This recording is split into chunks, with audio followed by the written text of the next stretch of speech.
अगर अंदर करने की और मुझे जिंदा रखने की हिम्मत होती तो जब आप लोगों के पास इनपुट है, आईबी के पास है, सीबीसीआईडी के पास है, पुलिस के पास है कि इस सुखदेव सिंह गोगामेडी को मारने के लिए दुश्मनों ने AK-47 खरीदी है, तो फिर आप क्यों सुरक्षा नहीं दे रहे? जाना नहीं है अभी किसी को। अब मैं बताऊं आपको, जो राज्य सरकार ने या विभिन्न एसपीओ ने, जैसे बाड़मेर का एसपी है, सीकर एसपी अभी शर्मा जी हैं, उनसे पहले वाले एसपी ने जो मांग मानी थी, दाग होने के बाद अपनी मांगों से मुकर गए। तो मैं बताना चाहता हूं, यहाँ पेट्रोल पंप पर भवानी सिंह जी की हत्या हुई या आत्महत्या थी, वो अभी चल रही है जांच। पर जो सरकार ने मुआवजे की और की मांग की थी, उससे सरकार पलटी है। तो मैं आईबी और सीबीसीआईडी के भाई उनसे कहना चाहता हूं कि या तो आपके अधिकारी जाकर के वहां घोषणा क्यों करते हैं, और घोषणा करते हैं तो सरकार को बोलो पूरी करे। भवानी सिंह पेट्रोल पंप गर्दनी, घोषणाएं पूरी नहीं हुई अब तक, कान खोल करके सुन ले प्रशासन। फिर रोड जाम होगा, वहीं बैठेंगे, फिर मुकदमे होंगे, फिर वापस लेते फिरोगे। अंदर करने की तो तुम्हारी औकात नहीं, हिम्मत नहीं है किसी की। अगर अंदर करने की और मुझे जिंदा रखने की हिम्मत होती तो जब आप लोगों के पास इनपुट है, आईबी के पास है, सीबीसीआईडी के पास है, पुलिस के पास है कि इस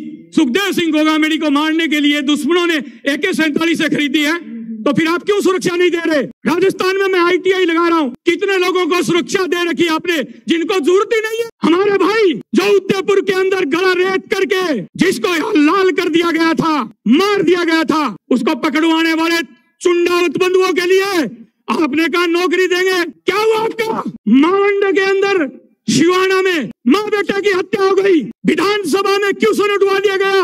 हमारे वहाँ की जिला टीम 2 बार प्रदर्शन कर दिया, अभी तक मुलजिम गिरफ्तार नहीं हुए। क्या सुखदेव सिंह की मांग कर रहे गए वहाँ एसपी साहब और कलेक्टर साहब कि सुखदेव सिंह या लाखों लोगों के लेकर के आए और फिर उन मुलजिमों को गिरफ्तार करे? कोई छोटी मोटी बात मुंह से निकल जाती है, 1 मिनट में मुकदमा हो जाता है। आज पूरा साधु संतों का यहाँ समागम है, धीरेन्द्र शास्त्री जी ने प्रवचन करते हुए कोई बात बोल दी, उनके खिलाफ FIR दर्ज कर ली है। किसी में हिम्मत गिरफ्तार करे, करके दिखा दो। उससे पहले जो भारत के अंदर जिनके ऊपर 44 FIR पेंडिंग पड़ी है, उनकी कोई बात नहीं करता। मैं खुद जाकर के आया हूँ और मैंने आईबी वालों को भी कहा है कि प्रतापगढ़, डूंगरगढ़, उदयपुर, बांसवाड़ा नक्सलाइट एरिया से टर्निंग ले करके वहाँ युवा आ गए और पुलिस के पास हथियार नहीं है ना, उससे ज्यादा हथियार उनके पास हो गए। क्या कर रही है सरकार हाथ पाथ धर के? इसलिए कहना चाहता हूँ, ऐसे मामलों में सरकार को ध्यान देना चाहिए।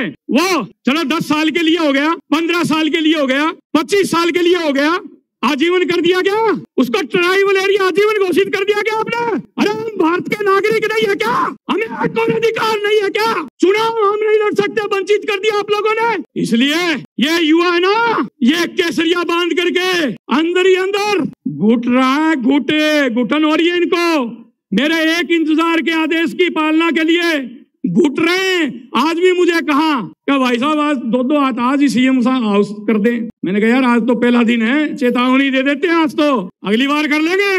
कभी राजेंद्र जी गुड्डा के ऊपर झूठी FIR हो जाती है, तमाशा बना रखा है, कभी किसी पर। ये राजपूत समाज, ये जो EWS के मांग को लेकर के यहाँ है ना, ये पूरे के पूरे संगठित हैं। ये चाहते हैं गुरुजी धीरेन्द्र शास्त्री के ऊपर FIR हुई है, वो सरकार वापिस ले, और राजेंद्र जी गुड़ा के ऊपर हुई है, वो भी FIR वापिस ले। तो मेरे देश के नौजवान साथियों, हमारे बीच में इस भारत देश की ही आन बान शान नहीं, मिस्टर एशिया और फिल्म इंडस्ट्री के जाने माने हमारे भाई हीरो अनूप सिंह जी भी उपस्थित हैं। मैं बोलता हूँ उनको आगे आए, यहाँ आए।